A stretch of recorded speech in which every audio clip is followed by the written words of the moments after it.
assalaamu aleykum wa rahmatullahi taala wa barakaatu ñu andi leen naafila yi aju ci àllarba am na ñaari naafila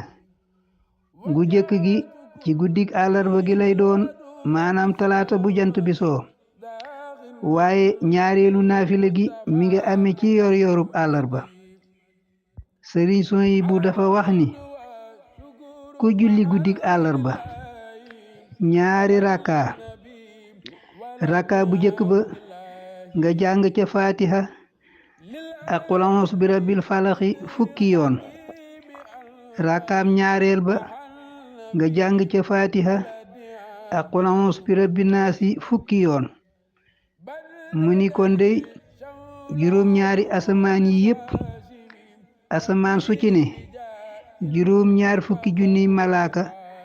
dana ñu ca jóge ñoom ñépp ñu di la bindal ay tuyaaba ba keru bis pénc ba ëskay subhanallah ñaareelu naafila gi ci àllarba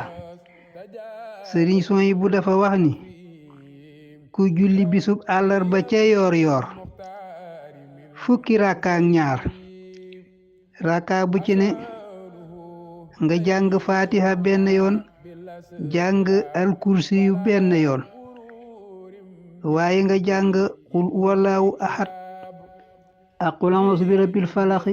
ak qul a'uuzu bi rabbin naasi lu ci ne nga baamu ko ñetti yoon mu ni kon dey dees na ko jéggal bàkkaaram yépp